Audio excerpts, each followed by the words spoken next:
Du 6 au 8 septembre, le Festival des arts de Ruelle sera dans Rosemont, la petite patrie. Festival ultra multidisciplinaire avec plus de 150 artistes en musique, cirque, théâtre, danse et plus encore. Viens faire la fête dans Ruelle avec Bleu Jeans Bleu, Alpha Rococo, Bourbon, Maxime Auguste, puis plein de belles autres personnes. Toutes les infos à festivalphare.com.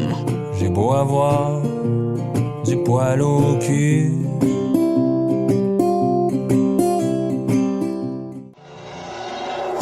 MR63 est de retour cette année pour tout l'été.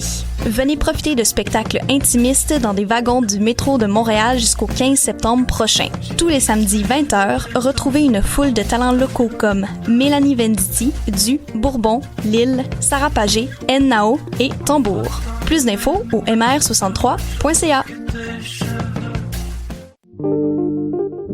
Pool Hip Hop, c'est ta référence en matière de hip-hop sur les ondes de choc.ca.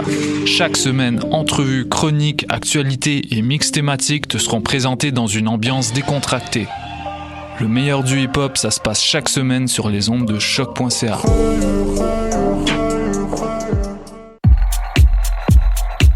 Que ce soit pour déjeuner ou dîner, pour un 5 à 7 entre collègues ou simplement pour un bon café pour emporter, le Jinko Café et Bar situé dans le pavillon DS est là pour vous. Suivez-nous sur Facebook et Instagram pour être à l'affût de nos événements et promotions à l'année longue. Match d'hockey entre boys, un bon mimosa à la fin de semaine, un verre de vin en soupant.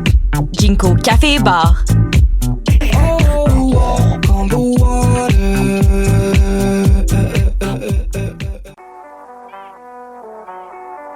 What a day, ici Robert Nelson de À la claire ensemble sur les ondes de choc.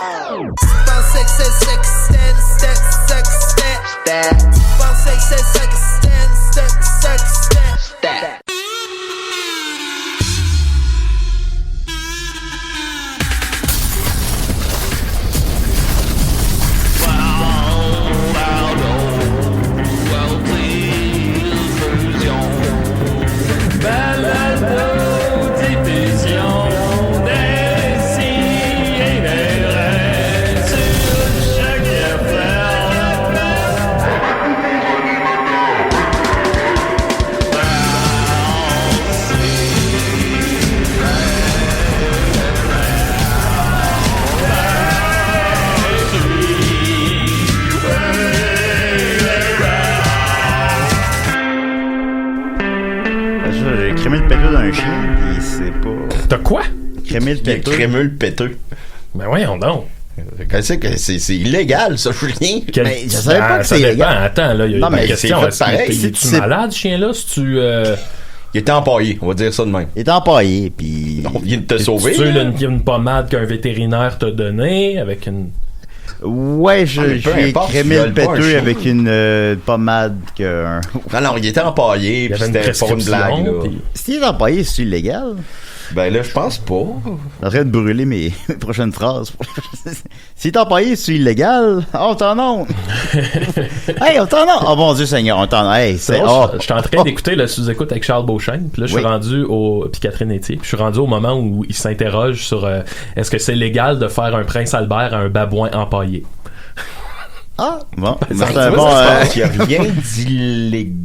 J'imagine que c'est légal. C'est illégal de faire un prince Albert à un babouin empaillé. Rendu là, c'est un objet, là. Tu sais, je pourrais mettre un anneau sur mon meuble. Oui, mais en même temps, si toi, tu meurs pis t'es empaillé. Ben là, parce que puis là, on te fait un prince Albert. Ouais, mais il y en a déjà un d'homme. Non, j'ai pas de prince Albert. T'en as trois. Non, j'ai pas trois.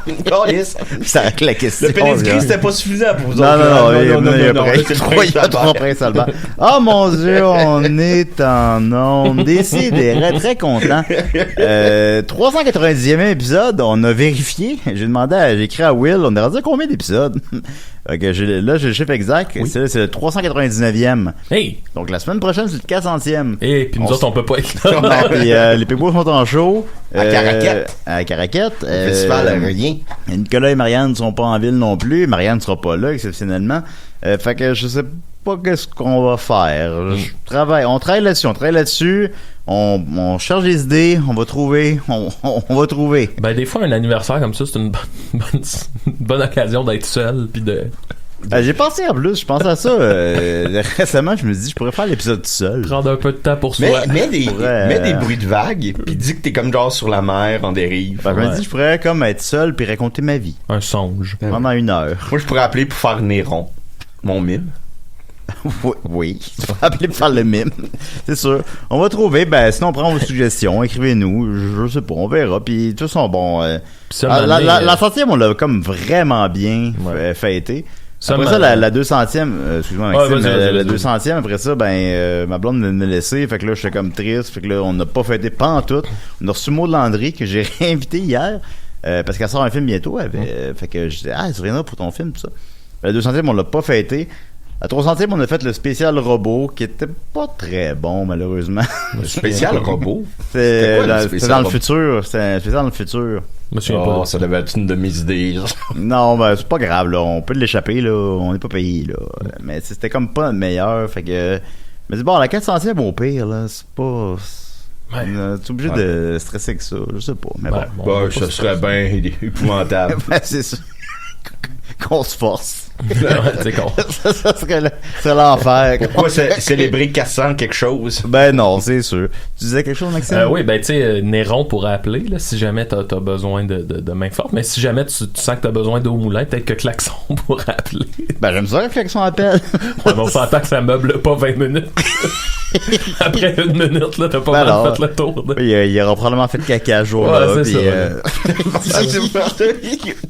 un univers très... c'est sûr. Très dans une boîte, hein. Oui. Bon, on l'aime comme ça. On l'aime Klaxon. Il nous fait du bien à tout le monde. Alors, Décidérez, 245, on est rendu avec Maxime Gervais. Comment il va? Ça va bien. La course c'est fini. Schumacher champion.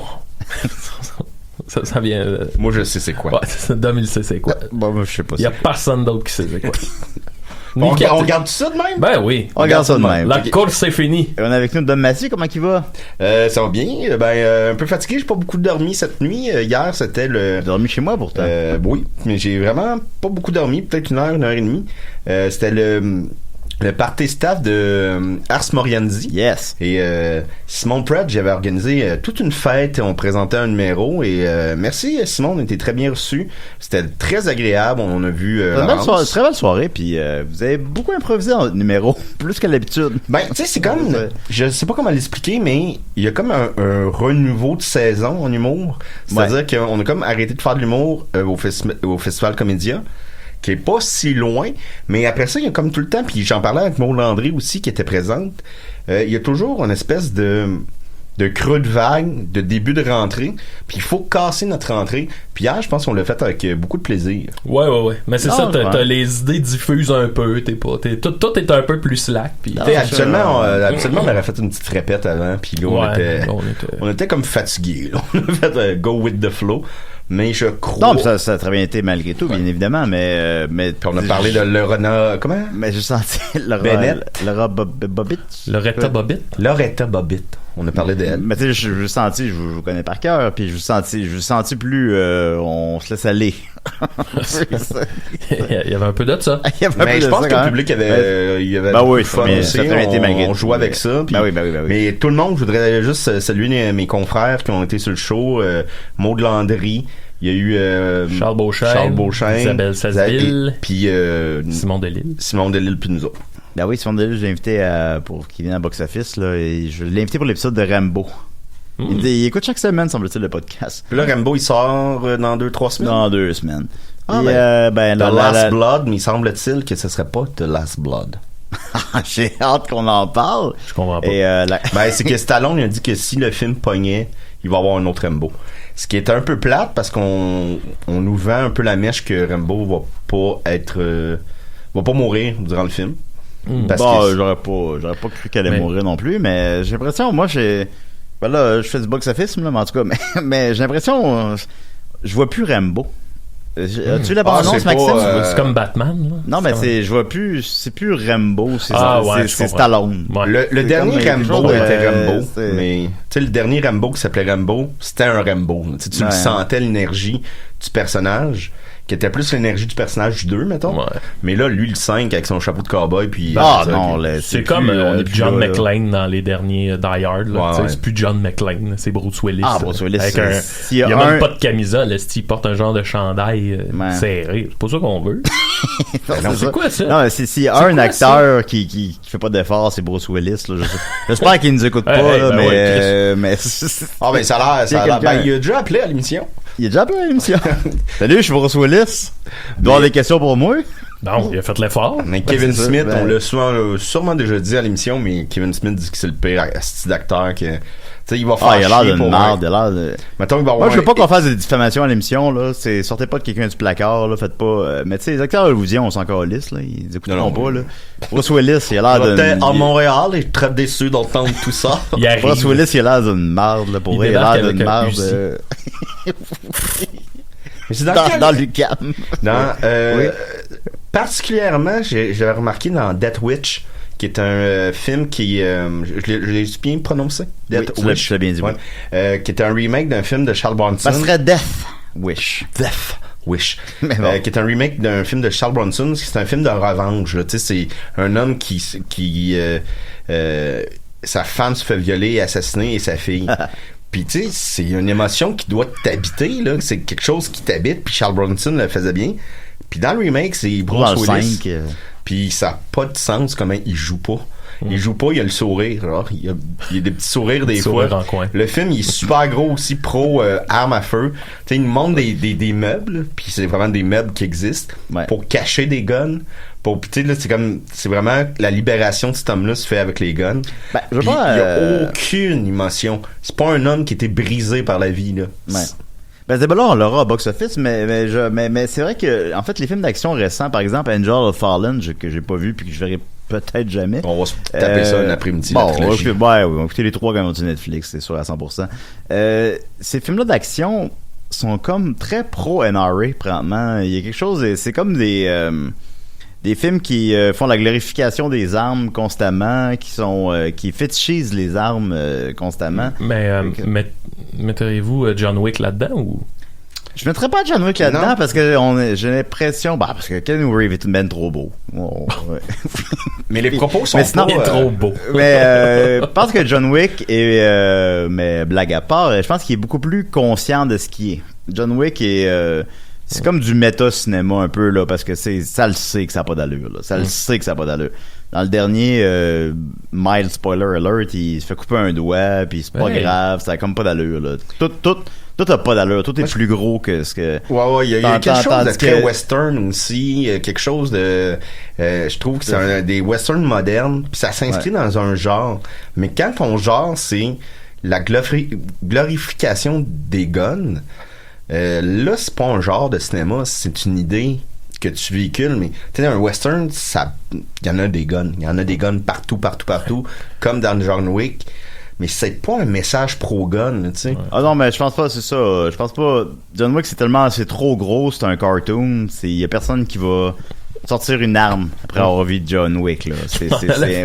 On allait faire la joke, on allait dire, même moi, en ce moment, mon sac, il est plein de guns. Puis là, je vais sortir d'un coup. Ça joue en avant. Ah non, mais c'est vrai, ça. C'est vrai, dans le cam. Ben, c'est vrai que le sac de Maxime est plein de guns, mais ça joue dans les speakers en avant du studio. Puis là, il y a plein d'étudiants. Bonjour. Sinon, ce matin, Dominique, j'ai fait un geste qui t'a beaucoup gêné. Ah oui. Beaucoup gêné. Ça m'a surpris plus que gêné. C'est qu'on se promenait... on s'en venait à la station, là. Et là, il y avait des livres sur le bord de la rue. Et pas vrai, Maxime. Je regarde souvent les livres pour savoir s'il y en avait qui serait intéressant pour toi. Tupac. Non, mais tu sais, j'ai déjà acheté un livre de Tupac. Comment nettoyer ses armes. Mais j'ai déjà acheté un. C'était-tu Tupac? Oui, tu m'avais acheté un livre de Tupac. Fait que... Qui a écrit? Non, il n'y a pas écrit de livre. C'était des témoignages de l'entourage de Tupac. Ah bon, écoute, je savais pas qu'on lui achetait pour sa fête. Tu l'as pas lu? Je l'ai feuilleté. Ok, d'accord. Il y a un livre que t'as encore moins lu que je t'ai donné. Ah ouais, lequel? Les chroniques de l'espace ou les martiennes. Non, je l'ai plus lu. J'ai lu. À un moment donné, je vais le lire, là, les chroniques martiennes de Ray Bradbury. Moi, on m'avait vendu ça comme la shitload de la science-fiction, que c'est le meilleur livre de science-fiction. Maxime, il était dans une passe de science-fiction. Ouais. Puis il paraît que c'était... Non, en fait, c'est que je comprends, c'est un pilier de la science-fiction, c'est comme la base de la science-fiction. Sauf que, tu sais, ça a évolué, la science-fiction. Puis là, mettons, j'avais commencé à le lire, tu sais, c'est vraiment... il était assis dans un cratère de Mars, en train de boire une potion verte avec des bulles. Puis là, tu sais, c'était comme de ce niveau-là, là, tu sais. Puis j'étais comme, ouais, à un moment donné, je vais le lire parce que je reconnais quand même que c'est un immense bloc de la science-fiction, mais c'est ça. Mais bref, on marche, puis là, je vois des couvertures, puis on les reconnaît, les couvertures de science-fiction. Hein, il y a quelque chose de très... les femmes. On les voit rapidement. Et c'était des livres de l'auteur de Battlefield Earth. Ron Newbart. Comment? Ron Newbart. Ouais. Ron Newbart. Puis quand Julien a vu ça, il a kické la pile de livres dans la rue. Ouais, il y a plein de livres dans la rue en ce moment. Non, mais c'est ridiculement violent. C'est comme, je sais pas, là. Je suis encore un peu sous d'hier. C'est l'inventeur de la scientologie. C'est ça. Fait que, tu sais, puis moi, je suis athée, puis je suis très anti-secte, bon, puis je vois ça, une pile de livres, là, je veux pas que personne les prenne, puis un gros calice de coups de pied dans la pile de livres. Il y avait des livres partout, Maxime. Ouais, mais Julien, faut différencier l'œuvre de l'homme. Ou sinon, tout simplement, faut pas faire de gestes violents, là, en général, là. C'est pas brillant. Non, moi, ça m'aurait pas dérangé. T'as des livres de Roman Polanski chez vous? T'as des films de Roman Polanski? J'ai pas de livres de Roman. Non, des films. Des films peut-être, là. Mais non, Chinatown. Je pense pas avoir Chinatown, mais oui, j'écouterais Chinatown au cinéma. Si on se dit la vérité, oui, j'écouterais ça. J'écouterais un film de Claude Jutras au cinéma, c'est la vérité. On dit, mais non. Tabarnan, on apprend des belles. Le monde en avant du studio là, qui nous écoute, là, qu'est-ce que tu penses? Penses-tu qu'ils sont contents? On se met dans la donc finalement, il n'y aura pas de 400e. On se fait canceller. Ça serait rare qu'on se fasse canceller là. Mais Ron Newbart, je sais pas. Je sais pas. J'étais encore un peu sous d'hier, puis j'étais de bonne humeur, puis il y avait une pile de livres de lui, puis j'étais comme non, je l'aime pas, puis j'ai donné un coup de pied dans la pile de livres, puis je m'excuse, Dominique. Dominique après était gêné, puis là ça m'a fait comme réaliser. Parce que tout le monde m'a comme le regardé vers nous. Mais ça m'a fait réaliser la gravité de mon geste. Non, c'était pas grave là. Mais je pense que de loin l'apparence est pire là, tu sais. Ultimement on s'en crisse un peu. Je veux pas que le monde lise ça. C'est un dégueulasse. Il vit sur un bateau avec des enfants. Puis, mon il fait ça lui. Il fait plus ça, il est mort. Mais mon prof de français, il y avait toute la collection de cet auteur-là. Et puis il m'avait dit, je connais la gravité de ses actes, mais c'est une œuvre intéressante à lire. J'en doute pas. Je doute pas que c'est un bon auteur. C'est ça qui fait qu'il est rendu où ce qu'il s'est rendu. Comme Charles Manson. T'es un bon musicien. J'ai jamais écouté de musique de Charles Manson. N'écoutes-tu? Non, pas besoin, là, Julien. Ah oui, on le fait. J'en ai jamais écouté. Rendu où ce qu'on est. Ben oui, okay. On a déjà tout perdu. J'ai écouté, après avoir écouté Mindhunter, j'ai écouté une entrevue avec le fils de Charles Manson qui a été faite il y a pas longtemps. Puis il est très... le fils? Puis le fils, il a été fait il y a pas longtemps. L'entrevue avec le fils. Ça, c'est du Charles Manson. Puis il disait quoi? Ça a l'air correct. Il est très, tu sais, il comprend toutes les horreurs que son père a faites, mais en même temps, il dit, tu sais, ça reste un personnage hyper intéressant, puis quand il parle, il dit, j'ai comme appris, en le connaissant, à décoder tout ce qu'il dit, tu sais. Exemple, à un moment donné, il avait dit, ta mère, c'est un cheval avec les dents croches, tu sais. Ce qui semble comme une insulte, puis il dit, tu sais, à un moment donné, j'ai compris que pour mon père, le cheval, c'est un animal fort puis noble. Fait que, tu sais, c'était une manière humoristique qu'il y avait puis les dents croches, tu sais, il aime les trucs un peu weird, là, décalés, puis fait que, tu sais, c'était pas une insulte, mais c'est ça, tu sais, ça va être bon, c'est Charles Manson. Charles Manson, c'est que c'est la bonne chose au bon moment, que supposons, je veux dire, l'élément, non, pas je me suis mal exprimé. Médiatiquement parlant. Ouais, médiatiquement parlant, c'est que supposons, c'est que c'est la mort de l'innocence. Ça arrive en même temps que, le Vietnam, puis fait que là, c'est... Fin des hippies. C'était avant ou après Woodstock? Ça je vais pas un petit peu après. Je vais pas me tromper, fait que je me prononcerai pas, mais je pense que c'est à peu près en même temps. À peu près en même temps. Mais pas en même place. Fait que là, c'est supposons, avant... C'est là, l'Amérique, finalement, c'est sale, c'est dégueulasse. C'est ça qui te fait réaliser ça. Mais c'est aussi un grand musicien. Je sais que ses disciples, durant le procès, rentraient dans le palais de justice, puis ils chantaient en chœur des chansons de Charles Manson, c'est comme terrifiant. Puis maintenant, ben, tu sais, est-ce qu'on ferme les yeux devant le problème ou on s'ouvre les yeux puis on se pose des questions? C'est lui, supposons, ben, il est très charismatique, il est très charismabite, puis supposons... Hors contexte, Julie. En plus, je suis volé une blague de Danny Presto. C'est fait. Je m'excuse, Maxime, j'ai littéralement volé une blague. Mais oui, il est très charismatique, ben, faut je pense que plutôt, c'est ça, faut se poser les questions, ben, qu'est-ce qui a mené à ça? Qu'est-ce qui a pu arriver à ça? Je pense pas que, j'ai pas l'impression que c'est quelque chose qui pourrait se reproduire présentement. Je pense qu'on n'est pas dans le même zeitgeist, là, présentement, mais quand même, ça fait partie de l'histoire. Ne veux pas. C'est le côté sale de l'histoire. Voilà. Je sais pas si j'en ai déjà parlé ici, mais il y a une entrevue très intéressante avec les fils de Moïse Rock-Thériault. Qui est notre Charles Manson, on va se le dire. Ben oui. C'est correct, là, c'est pas grave. Non, mais pour vrai, il est vraiment très intéressante sur le web. Ben là, c'était pas si pire, ce que je viens de dire. Ben, c'est plus l'ensemble de l'émission. On dirait que chaque roche, chaque brique qu'on rajoute au mur. Ah ouais, c'est un mur de marde. Bon, non, mais je comprends. Non, mais en même temps, mais comme j'ai dit, faut pas fermer les yeux. Faut pas fermer les yeux devant ces choses-là. Ces choses-là existent. On peut en parler. On peut les kicker dans la rue. On peut les kicker dans la rue. On t'écoute, Dominique. Alors là, maintenant, je me sens bien d'en kicker les livres. C'est une entrevue très intéressante. Tout le monde en parle avec les deux fils de Rock-Thériault. Il y a eu plusieurs fils, mais je pense que les autres, c'est de la même mère ou je sais pas. Puis les autres sont sortis de là. Puis ils racontent comment ça s'est passé. Puis c'est fou à quel point c'est des enfants quand même. Ben là, ils sont rendus adultes. Là, ils ont peut-être une quarantaine d'années, je sais pas. Qui sont malgré tout des frères très proches encore, malgré le fait que leur père forçait à se battre entre eux. Hein, puis, parce qu'il y a un des deux fils qui était le préféré à Rock, puis il y en a un qui était comme il détestait. Là. Puis il a dit en entrevue, puis ça, j'ai trouvé ça beau, il dit « Moi, mon père m'a jamais aimé, puis je remercie le bon Dieu pour ça. » Tabarnak. Puis c'est vraiment une belle entrevue. Une belle entrevue que tu vois que le lien fraternel n'a pas été brisé malgré tout, ou peut-être été reconstruit. Mais tu vois, il y en a un qui a été beaucoup plus marqué, celui que le père aimait. Et parce que lui, il a comme fait partie de sa folie. Il a été il y avait un esclave. Privilégié. Il y avait un jeune enfant.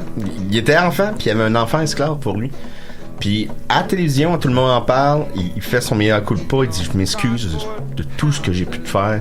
Puis son frère lui flatte le dos pendant ce temps-là. C'est super émouvant, moi je vous le conseille. Puis ça te fait réaliser à quel point que il y avait d'autres adultes là, dans le camp là, de Moïse Rock-Thériault. Puis tu sais, c'est une folie des sectes, là. C'est une folie que je m'explique mal à la limite. C'est des gens que je ne juge pas. Je veux pas généraliser, je suis pas un psychiatre, bien évidemment, mais c'est des gens qui ont pas de repères. C'est des gens qui, s'ils ont pas de repères, ben ils savent pas ils vont errer leur vie. Fait que là, ben ils vont là parce que ça donne un sens à leur vie. J'ai écouté un autre reportage d'un gars qui a été dans la secte de Moïse, mais avant les événements plus graves. Puis il y a pour être avec lui là, il a tout vendu. Il y avait une maison, un chalet, un Winnebago, un char, il a tout vendu ça. Il est parti avec sa femme, ses 2 enfants, vivre dans des tentes en Gaspésie. En Gaspésie, dans des tentes, là, l'hiver, ça doit pas être chaud. Puis il te raconte ça, puis tu le sens que encore aujourd'hui, cet homme-là a soif de divinité, il a soif de foi, il a besoin de s'accrocher à quelque chose. Dieu, c'est une invention de l'homme pour expliquer qu'est-ce qu'il comprend pas. Fait que, je suis désolé les amis, mais c'est ça. Donc les maths. Fait que ça te donne quelque chose que tu peux suivre, ça donne quelque chose qui donne une explication à tout. Parce qu'il n'y a pas d'explication à tout, la vie. Non, on peut-tu ôter du Charles Manson, là? Non, on écoute du Charles Manson. Okay, bon. Je peux l'arrêter. Tu vas ce que mener. Fait que la vie, c'est aléatoire, c'est nos choix, on a une part de contrôle sur ce qu'on fait, on a une part de contrôle sur nos choix, mais après ça, il y a plein de paramètres qu'on peut pas contrôler. Fait que c'est ça la vie. Puis mais il y a des gens qui la vie c'est de la merde, que la vie c'est plate, que la vie y a rien, qu'il se passe rien. Puis là supposons là t'as un sentiment avec de te retrouver avec des gens dans une secte, un sentiment d'appartenance, un sentiment. C'est ça qui peut mener les gens à ça, mais. Puis souvent c'est que tu vas avoir abandonné une certaine autodestruction pour aller t'accrocher à autre chose, mais qui te détruit pas, qui te fait te sentir bien au début. Tu vas lâcher la drogue, mettons, pour aller d'une secte. C'est une libération, quelqu'un qui te gère. Puis là, tu te ramasses dans Midsommar. Oh non, je l'ai pas vu, là, ça c'est étant dit. Je l'ai vu cette semaine. Ça doit être réconfortant. C'est réconfortant. C'est le fun, c'est un divertissement. C'est comme Funny Games. Non, Funny Games, c'est pas un divertissement. C'est une auto-réflexion sur la violence au cinéma. Midsommar, c'est un divertissement. Bon. C'est un peu le fun. C'est gore pis t'as du plaisir. Pas de problème. Je vous le conseille. Pis Director Scott pis tout. Bon. Alors voilà, c'était l'introduction de Décideret. Puis on a aussi avec nous Will the Willy. Will the Willy. Hein? Alors, moi là, je rêve là, d'être un champion de skateboard.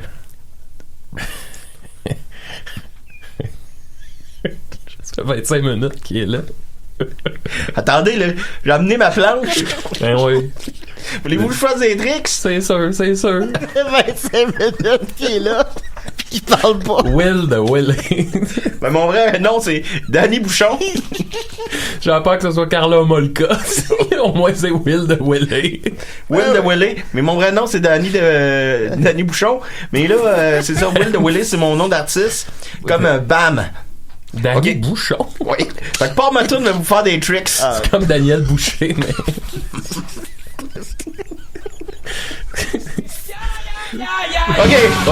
Ok, j'essaie de quoi? Hip! Oh, maudit, je suis tombé. Attendez, je recommence. Attendez, là. Attendez 2 secondes. Sacrément. Là, je vais vous faire un well. Oui. 1, 2, 1. Attends un peu, là. Je suis pas prêt, là. Attends un peu. 2 secondes. Ah, oui. Ok, je replace ma casquette. 1, 2, 3. Maudit, je suis tombé. Mal au cul. Bon, je vais aller me pratiquer dans le parking, je reviens. Ben oui. Merci beaucoup, Will the Willy. Par ailleurs, Maxime, tu mentionnais Carla Molka, elle a déménagé à Valleyfield, semble-t-il. C'est mon ami Dominique qui m'a dit ça. Là, ça Will the Willy, c'était ça. Là, il est parti pratiquer dans le parking. Ouais, bon, okay. Ça a l'air qu'on m'a dit que le Spotted... Tu peux couper la chanson, là. Ah ben oui, excuse-moi. Voilà. Tabarnak. On m'a dit que le Spotted Valleyfield était très divertissant depuis que... Carla est là. Que Carla est là. Alors Carla is back. Back in the town. On va aller voir ça. Spotted Valleyfield. Oh, je ne crois pas que je suis une mauvaise personne. Ça doit juste être tout le temps Carla Molka à pataterie. Là. Ouais, mais c'est ça, tu sais. Ou une fille qui ressemble. Moi, ça m'énerve, là, tu sais. Ça doit de la Bon, j'ai l'impression, tu sais, pour vrai, les gens. Récemment, je suis sur Mont-Royal. 2 personnes ont écrit sur mon mur. J'ai vu sur Mont-Royal. Puis, c'est correct, là, c'est pas grave en soi, mais c'est que ça m'énerve. Ouais.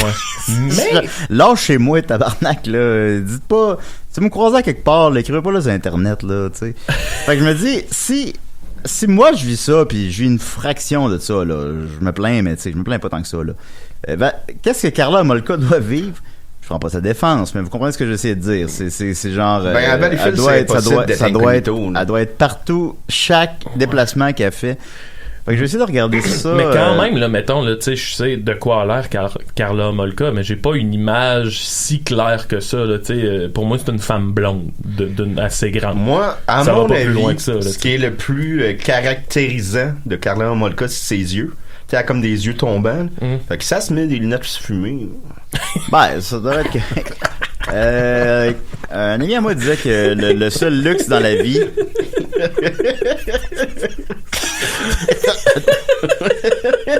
ça devrait être correct. Un ami à moi disait que lui donner des petits trucs de même. Ben, c'est sûr, si Carla nous écoute, ben, peut-être qu'elle nous écoute. Carl Manson, mais non, un peu de make-up, c'est un croix gamin dans le front.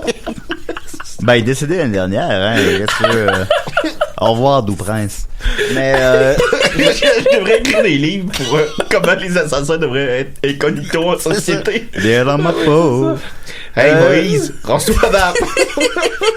Fais-toi un coco bongo. Il ressemblerait à Luc Picard. C'est sûr.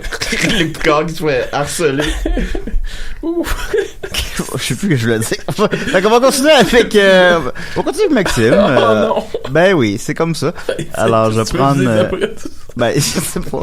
Alors. Barbade. C'est la chronique mais... à Mad Sauce. Ouais.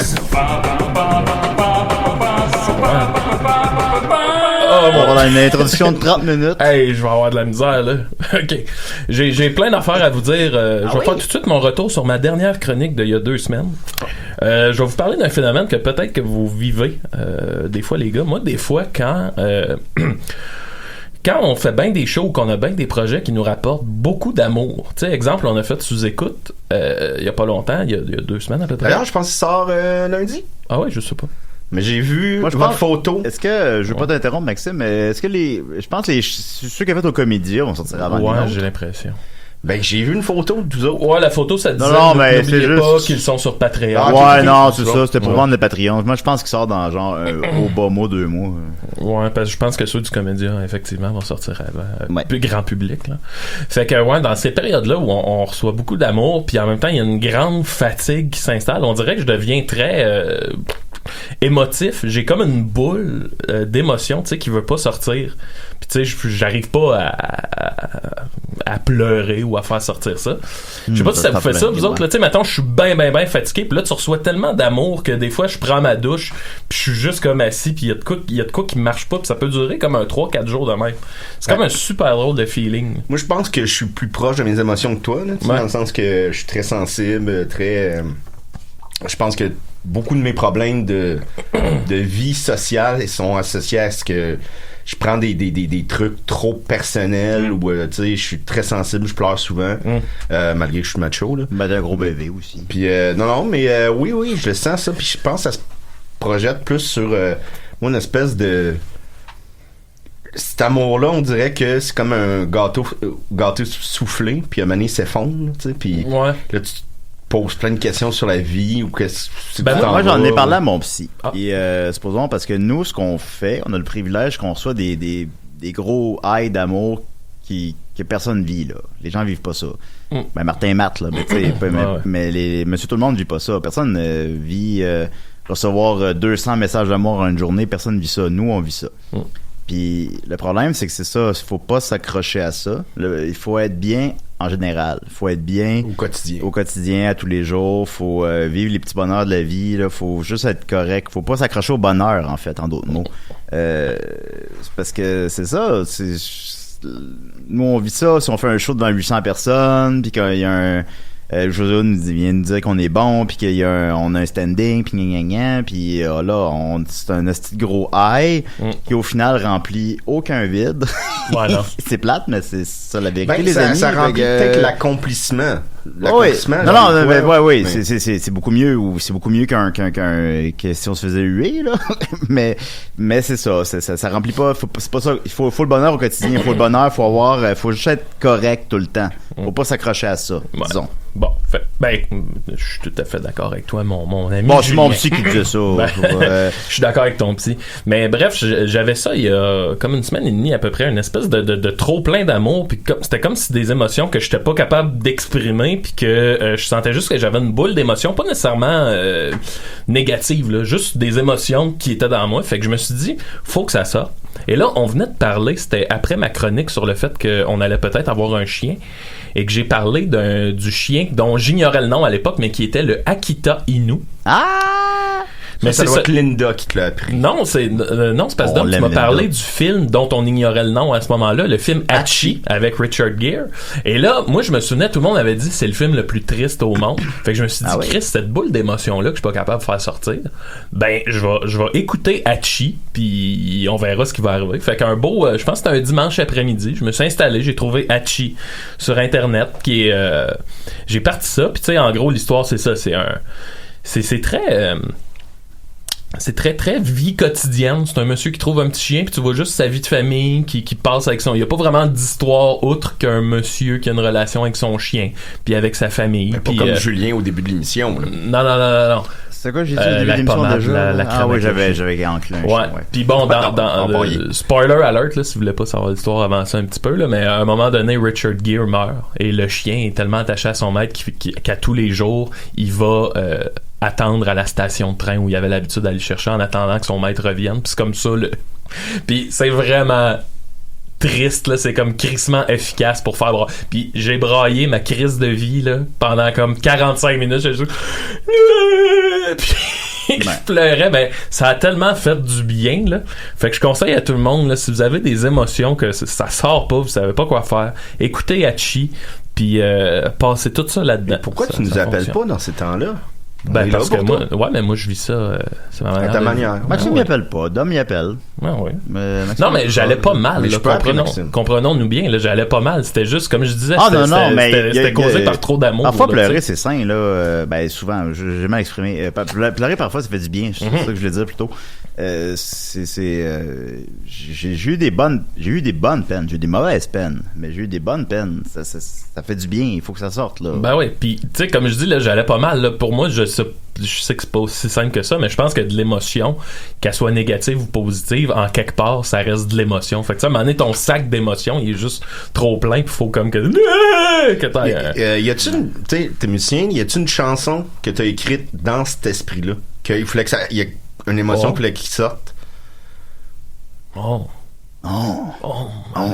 Peut-être celle que j'aime, peut-être 4h27 là, sur Slack. Oh, je l'aime. Je venais d'une rupture, mais je pense ma préférée, mon beau Maxime, en fait. C'est je veux pas être je sais que c'est là 2 albums, 3 albums, mais je l'ai écouté au bon moment. Ah oui?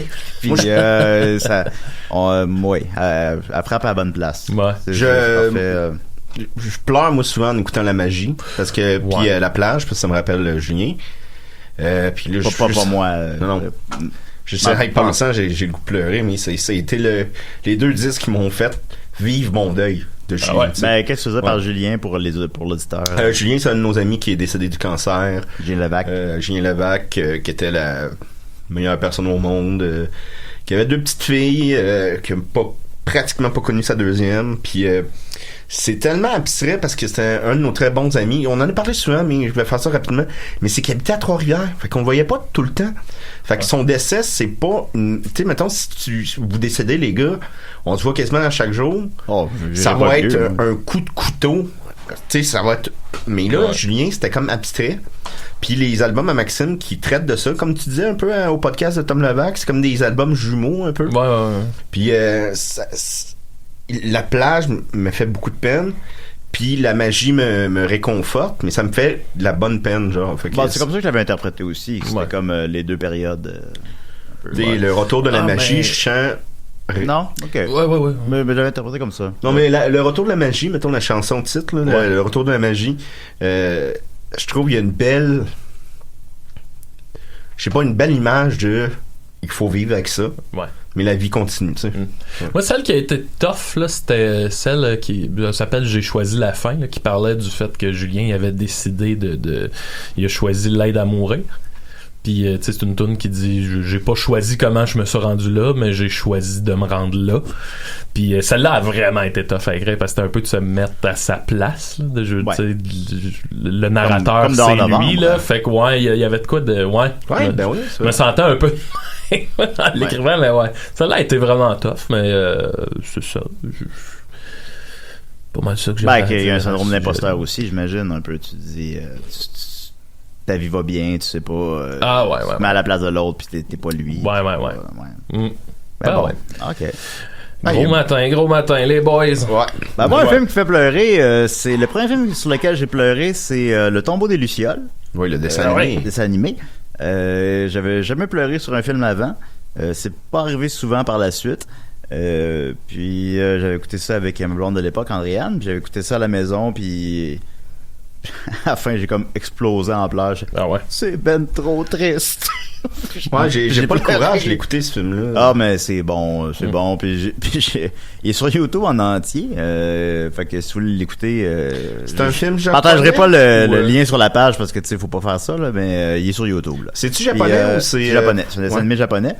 D'ailleurs, Ichi, la version originale, c'est japonais, je crois. Ouais. Ben, c'est une histoire vraie qui est arrivée au Japon, ouais. Ben, c'est que c'est très mature aussi. C'est pas un spoiler parce qu'on le sait au début, les deux jeunes vont mourir des conséquences de la guerre, mais pas des conséquences directes, des conséquences indirectes. Ils meurent pas, c'est Hiroshima. Ils pilent sur une peau de banane. Ils pilent sur une banane. J'ai pleuré ma vie. C'est que là, ça fait un bout que je l'ai vu, fait que peut-être je me trompe, mais leur famille décède dans Hiroshima. C'est peut-être la deuxième bombe atomique, je suis comme plus sûr. En tout cas, une des deux. Puis après ça, on les suit que finalement ils ont pas d'argent, ils ont pas de bouffe. Puis l'orgueil du grand frère va leur coûter la vie. Il veut pas demander d'aide, puis il veut pas. Puis la petite fille à la fin, ils ont une petite boîte de bonbons. Puis il y a des cailloux dedans, puis, parce qu'ils ont plus de bonbons. Puis là, comme elle saute un caillou comme si c'était un bonbon, puis elle fait c'est bon parce qu'elle est comme sur le bord de la mort, puis qu'elle délire un peu. Puis c'est là que j'ai fait c'est ben trop triste. Ils sont réunis dans la mort après, puis bon, c'est vraiment c'est horrible, mais c'est excellent, c'est un chef-d'œuvre là. Faut parce que ça, la guerre, c'est pas juste, supposons, les images horribles, puis après ça, c'est les répercussions sur la vie des gens, puis ces gens-là sont morts de ça. Ouais. Moi, le premier film qui m'a fait éclater, c'est la première fois que j'ai écouté Eternal Sunshine of the Spotless Mind. Là. J'étais jeune adulte, puis tu sais, je vivais pour moi et par moi, là, tu sais, j'avais pas connu d'amour encore. Tu faisais juste te crosser. Mais oui. On a pas quelques exceptions, là, mais tu sais. Non, mais tu sais, je vivais tout seul, puis j'étais bien correct comme ça. Puis on dirait que c'est le film qui m'a fait, tu sais, tu vois les mauvais côtés d'une relation de couple quand ça va mal, mais ultimement, tu vois les moments quand ça va bien, tu sais, puis tout ça est magnifié quasiment là dans le film. Puis ça m'avait fait prendre conscience de, Chris, que il me manque ça, puis je l'ai jamais connu, puis en tout cas, puis j'avais là explosé, puis ça a duré comme un blues de 2-3 jours là, tu sais, que j'étais là, il y a rien que c'est pour ça que tu me plais plus. Ouais, c'est pour ça, mais tu sais, dans la vie il y a des moments comme pivot là où tu comprends qu'il faut que tu changes de quoi là, puis ça en est un là. J'en ai eu une couple. Après ça, j'ai eu à mon bal de finissant d'université là, je suis parti de mon bal, puis je revenais chez nous tout seul en auto, je m'en retournais chez mes parents, je m'en retournais vivre chez mes parents, puis j'avais compris, j'étais là, j'étais au même point tu sais, dans ma vie personnelle, je suis exactement au même point que j'étais il y a 5 ans quand je suis parti de chez mes parents. Ça pourrait être pas Maxime. Ouais, je sais. Moi, je me souviens, je suis allé le voir au Lido à Lévis, puis j'avais beaucoup aimé ça parce que c'est un grand film, puis les images sont belles, et patata. Mais j'avais, je sais pas, 17 ans, je m'en rappelle pas 18 ans, je m'en rappelle pas précisément. Puis j'avais pas, on dirait que ça m'échappait qu'on pouvait désirer vouloir se faire effacer des souvenirs à ce moment-là. Puis j'ai vraiment compris en vieillissant. Oui, c'est quelque chose, c'est quelque chose que tu souhaites des fois. Là. À 30 ans que j'ai comme, OK, oui, tu peux, j'effacerai des affaires. des blessures. Ben oui, c'est ça. Mais ça m'avait échappé à ce moment-là. Je l'ai réécouté l'année dernière parce que c'est le film préféré de ma conjointe, puis j'ai écouté ça, puis c'est tabarnak, c'est bon. C'est un chef-d'œuvre. À la fin, là, sur la plage, quand la maison s'efface, c'est... c'est calice. C'est beau, là. Ça n'a pas de bon sens. C'est vraiment magnifique. Puis tu sais, autant l'histoire, Chris, que ça ressemble à rien que j'avais vu avant, là, peut-être. Puis tu sais, visuellement c'est magnifique là. Je me souviens quand à un moment donné le personnage de Clémentine, elle travaille dans une bibliothèque, dans une librairie, puis tu sais, tous les livres ils ont comme pas de titre. Puis j'avais écouté une entrevue, puis c'était Michel Gondry qui expliquait, il dit, tu sais, si tu vas d'une bibliothèque, tu te souviens, dans ton souvenir, tu te souviens qu'il y a des livres, mais tu te souviens pas des couleurs des livres, ou tu sais. Fait que tout est fait par des rêves. Mais tu sais, tout est fait par rapport à ce que tu te souviens, c'est quoi visuellement un souvenir. Puis j'étais comme, tabarnak, que c'est poussé, là. Moi, je trouve ça, que je trouve fascinant, la logique des rêves, là. La logique des rêves, tu peux pas lire, tu peux pas courir. Tu peux pas calculer, tu peux pas te souvenir, tu peux pas... Mais les rêves, on vit ça, on vit tout ça au quotidien, on vit ça 6 heures par jour, tout le monde. Là. Il y a quelque chose là-dedans, je trouve qu'il devrait être plus mis en image. Le cinéma permet ça, puis ça devrait être plus fait souvent, je pense. Ben, t'as-tu vu le film Cauchemar sur la rue Elm? Ben, j'ai vu le remake. C'est quand même drôle, parce que d'un rêve, tu peux pas l'aimer, mais tu peux te crosser. Ça en dit long sur la vie, je trouve. Ah, c'est sûr que... Donc, c'est des restes. La émission. Quand je m'endors bandé, là, je fais comme des rêves de cul tout le temps. Ben, je sais, ça, puis je t'entends. Mais moi, je pense que mon film qui m'a fait éclater, je pense que c'est Rocky. Ah oui? Je crois que... Puis Rocky me touche de plus en plus au fil des années. Je l'écoute peut-être une fois par un an, par 2 ans. C'est vieillir aussi. Oui. Mais Rocky, il y a tellement quelque chose de puissant, puis je le ressens, cette puissance-là, à chaque fois que je le vois, de la détermination de cet homme-là. Tu sais, au début du film, là, il doit casser des doigts pour gagner sa vie, puis il le fait pas parce qu'il est trop bon gars, puis le chien dans le film, on sait que c'est son vrai chien, puis il l'a vendu. Ben oui, il l'a vendu, développe là-dessus. Ben c'est que avant de faire Rocky, Stallone il était très pauvre. Il a fait juste un porn. Ouais, puis il avait pas joué dans Bananas. Un Tug. Ouais, il a peut-être joué dans Bananas avant, c'était la grosse pauvreté, puis il avait fallu qu'il vende... Il était inconnu, là. Ouais. Il était pas... Puis il avait fallu qu'il vende son chien, le chien que tu vois dans le 1, pour $75. Puis quand il a vendu le scénario de Rocky, en plus, parce que le film de Rocky est inspirant dans son histoire, mais dans sa production aussi. Parce que quand il a vendu le scénario, il l'a écrit en 4 jours, quelque chose comme ça. Ils ont offert genre 4 jours sans dormir, qu'il avait mis, il avait fermé les rideaux. Il l'a écrit sur une machine à écrire, on est en 76. Puis il l'a écrit en 4 jours sans dormir, sans arrêt. Il a écrit Rocky. Puis quand il l'a offert, je pense qu'on lui a offert 300 000 pour le scénario. Parce que le studio le voulait vraiment. Il dit, moi, la seule condition que je vous le vends, c'est que c'est moi qui joue Rocky. Puis les studios voulaient un acteur plus connu, genre l'acteur là, de Barry Lyndon, Ryan... En tout cas, il venait de sortir d'un immense succès qui était Love Story. Alors, il voulait cet acteur-là. Ils ont dit non, on donne. Puis il y avait aucune scène dans son compte en banque qui a refusé, genre quelque chose comme 100 000 ou 300 000, un montant incroyable. Finalement, ils l'ont pris. Fait que tu sais, c'est vraiment toute l'histoire de Rocky. C'est vraiment une histoire qui m'interpelle parce que je trouve qu'il y a beaucoup de détermination, de tu sais vraiment de croire en soi. Ouais, Stallone c'est Rocky c'est Stallone. Ouais. C'est ça. Puis il veut pas, je fais un parallèle avec les Picbois, tu sais les Picbois on l'a eu rough, mais on s'est attaché, tu sais, on n'a jamais décidé d'arrêter. Il y a eu des années que ça a été difficile, là. Puis on a toujours continué jusqu'à temps qu'on aille, tu sais, notre propre succès. Je pense que le succès qu'on a là en ce moment, c'est quelque chose qu'on a travaillé beaucoup. Puis attention, notre Rocky 4 s'en vient.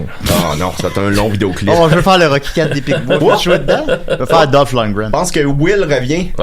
Oui. Hey, part ma toune, je me suis pratiqué, là. Checkez bien ça, les gars. Oui, Will. Je pense que tu parlais de Will, le gars de la station. OK.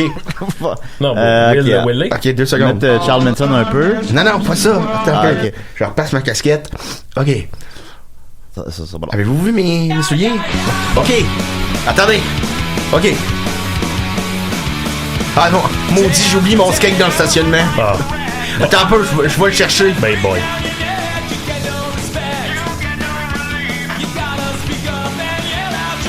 C'est bon du Offspring, hein? Ben c'est bon, ils sont venus à Lévis récemment, ça m'a surpris. OK, j'ai mon skate. OK. 1, 2, 3. Oh. Je suis tombé sur le cul. Will. T'as un peu, je le refais. OK, maintenant je le fais les yeux bandés. Moi, j'ai pas les yeux bandés, moi. OK, top. 1, 2, 3. Bon, je suis tombé sur le cul. OK, coupe ma toune. Et voilà. Et donc, Rocky a gagné, évidemment, le score du meilleur film. Ouais. Devant Taxi Driver. Là, tu vas-tu te relever, toi? Non, je vais rester... Attends un petit moment. Je vais y aller avec la dernière partie de ma chronique, si ça vous... Oui. Ça vous dérange?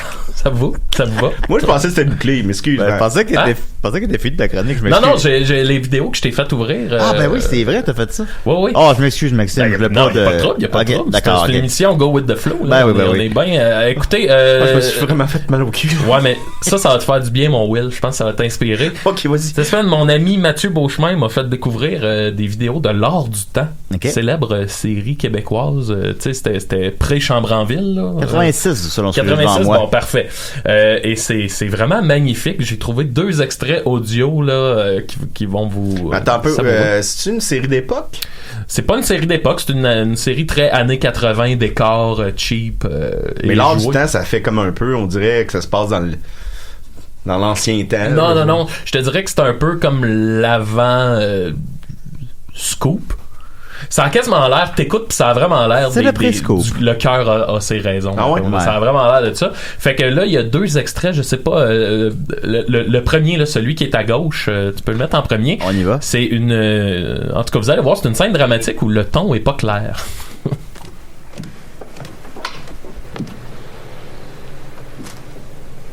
L'as-tu mis du début ou? J'ai mis du début. Ah, ok, non, il était placé.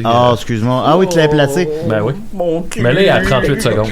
Excuse-moi, Maxime, là, on y va. 38 secondes, c'est parti.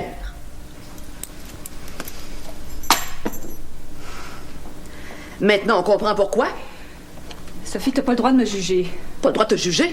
Pour qui tu te prends? J'ai jamais été si écœuré de ma vie. Ma meilleure amie. T'as vraiment pas de cœur. Sophie, laisse-moi t'expliquer. Laisse-moi tranquille! Je veux rien savoir de toi. Je te méprise, Jackie Lévy, tu m'entends? Je te méprise! Sophie, je te défends de parler à Jackie sur ce ton. Je lui parlerai sur le ton que je veux, OK? Je vous ai pas le visuel, mais... Tu veux bien parler, toi? Philippe Debré? Il descend les marches, puis... C'est toi qui nous traitais d'hypocrites, Charles et moi, ce matin, alors qu'on essayait simplement de sauver la sacro-sainte réputation des Debré. Puis toi, qu'est-ce que tu fais, hein? Tu couches avec Sophie! Sophie, ne te mêle pas de ma vie privée. Avoue-le donc, tu la considères comme ça, Jackie Lévy, comme une putain! Wow! Sophie, cesse tes insultes. C'est hein? Je comprends ma mère, maintenant. Ha! Je te jure que je comprends tout! Sophie, je ne te permets pas de... Puis là, il fait une crise cardiaque. Vous n'avez pas le visuel, mais ça, il vient de faire une crise cardiaque et c'est pas très... c'est pas très convaincant, on va dire. Comme disait mon ami Mathieu Beauchemin, il m'a fait remarquer, il y a 4 répliques, puis les 4 commencent par Sophie. OK, l'autre extrait que j'ai pour vous, c'est... on retrouve... Le personnage de Sophie est dans sa maison et là, son amoureux, qui je crois s'appelle Richard, il vient sonner pour lui parler. On comprend qu'il y a un conflit, là, je sais pas de quelle nature, et Sophie refuse de répondre. Et vous essayerez de compter combien de fois il dit Sophie dans cet extrait. Alors, c'est un grand concours à décider. J'ai trop mal au cul. On y va. Oui, Will. L'as-tu mis débarre, non, je l'ai mis où tu l'as mis, c'était à 2 minutes. Parfait. Là, débarre la porte, présentement. Ouais. Là, il comprend que les serrures ont été changées. Ah. C'est ça qui arrive. Et attention. Il sonne à la porte.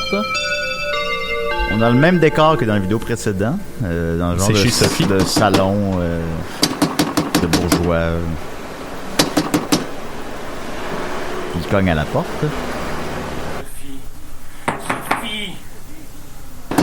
Sophie! Sophie, ouvre-moi! Ouvre-moi, Sophie, je t'en supplie. Écoute, Sophie, je sais que tu es là. Sophie, il faut que je te parle. Il faut qu'on se voie. Sophie, je peux pas vivre sans toi. On t'a menti. Sophie. Sophie, je t'aime. Sophie, je t'en prie. Ouvre-moi, Sophie. Sophie, je sais que tu es là. Sophie. Je te demande pardon, Sophie. Sophie. Sophie. Sophie. Sophie, une dernière chance. Sophie! C'est terrifiant. Sophie, je t'en supplie, ouvre-moi. Ouvre-moi, Sophie! Tabarnak. Qu'est-ce que je vais faire sans toi? Un peu de dignité. Sophie! Sophie, je t'en supplie. Oui. Ouvre-moi! Sophie. Je t'en Sophie. Mais qu'est-ce que je vais faire, moi, sans toi? Ils t'ont menti, Sophie. C'est une bonne scène, ça. Oh, c'est très convaincant. Je t'aime. Sophie. Sophie. Sophie, donne-moi une dernière chance. Sophie. Je t'en supplie, Sophie, une dernière chance. Sophie.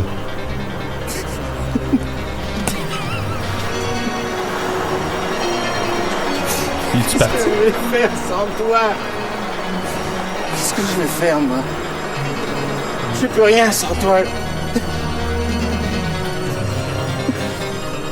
Oh, les pleurs. Et voilà. Avec des fausses larmes. J'ai compté 27. Oui, c'est 27, exactement. Ah, bravo, Dominique. J'ai pas compté, honnêtement. Oh, moi non plus. Mais il y en a 27, semble-t-il. Et voilà. Bon. Sophie. Voilà, ben c'était les deux extraits. Je voulais vous faire montrer. Il y a plein d'autres vidéos. Michel Richard a joué là-dedans. Qui est vraiment pas bonne, là. Elle joue.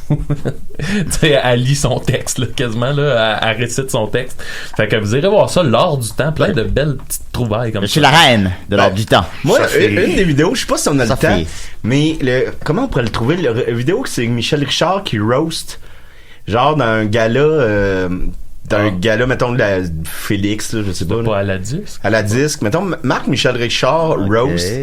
Écoute, c'est l'affaire la plus gênante qu'il y a pas. Ah oui? Ben oui. Moi, c'est une de mes vidéos. Je me souviens de celle où elle est avec Louise Deschâtelet puis Yvan Demers, puis qui dit beaucoup peur.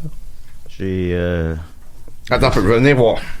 C'est l'extrait du WhatsApp Podcast, parce que... Ça doit pas être ça. Non, ça doit pas être ça. Elle pas aller au WhatsApp Podcast. Parce que Mario Tessier parle... Toi, dans le fond, toi, t'as chanté des chansons. Hey, toi, tu joues, là. T'avais un... Toi, ok, vas-y, Dominique. Toi, t'aimes ça, les petits chiens, dans le fond. J'ai entendu dire que... Hey, c'est quoi l'affaire? T'aimes pas mal ça. C'est bien capoté, t'occuper de tes petits chiens. c'est à cause que c'est Mario Tessier. Toi, dans le fond... C'est Michel Richard. T'as commencé, t'es ta chanteuse. Faut que tu parles dans le micro, Dominique. J'ai entendu dire, dans le fond, que... Hey, c'est quoi l'affaire? Ok, ben on va écouter ça. Michel Dans Richard... le fond, toi, t'es ami avec Michel Louvain. Ça s'appelle Michel Richard full crinqué. Bravo. On entend souvent j'espère que c'est le bon. Moi, ma vie, c'est un vrai téléroman. Et ce soir, je vais vous présenter quelqu'un qui peut avouer, sans détour, que sa vie à elle est une véritable émission de variété. Mesdames, messieurs, madame Il y a René Michel Auberoy qui Richard. s'en calisse, qui est assis, regarde dans le vide. Quand même une drôle d'émission qu'on fait en ce moment. Mais le fun. C'est non seulement le fun, elle finit en 3 minutes. Donc là, elle va roaster. Oui, madame. Oui, monsieur. Des émissions de variété. S'il y a quelqu'un qui peut vous en parler, c'est bien moi. Depuis que je suis née, Alors, il n'y a sa pas chronique une à Michel. émission de variété où je ne suis pas encore passée. Et ça, c'est sans compter toutes celles que j'ai moi-même animées. Mieux que ça encore, et je ne sais pas si vous le saviez, mais des émissions de variété, il y en a plusieurs que j'ai imaginées. Il y en a quelques-unes que j'ai dirigées. Elle a l'air méchante. Puis il y en a même que j'ai flushées. Oh! Ça rit, là. Mais C'est maintenant, un déluge. c'est Vous voyez pas à la maison, les amis, mais il y a un plan de gens qui rient pas. Où je suis jamais allée, ils se servent de moi pour faire rigoler. C'est moi qui suis devenue la star de leur show, puis j'ai jamais mis les pieds dans leur studio. OK. Ça doit être bien payant, j'en suis certaine. On fait ça au gala de la relève. Puis ils ont pas me versé une maudite scène. Ah, il paraît que c'est la rançon de la gloire et que c'est pour ça que je suis ici ce soir. Ah, ben ouais. Mais moi, j'ai une autre explication, une autre façon de voir. Imagine, t'es dans la salle. Tu comprends? Physiquement, là. Ouais, tu vis à un moment... Imagine que t'es Depuis Michel ma toute Richard. première enfance, j'ai toujours appartenu au monde des variétés. Même qu'on peut dire, sans exagérer, qu'il n'y a pas une étape de ma vie qui ne se soit pas déroulée devant les caméras de la télé.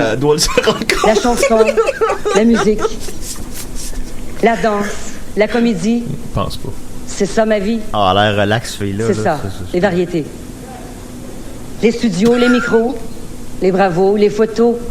C'est ça ma vie. Voyons, calisse. C'est ça, les variétés. C'est bien intense. Les variétés, j'ai toujours entendu parler que de ça.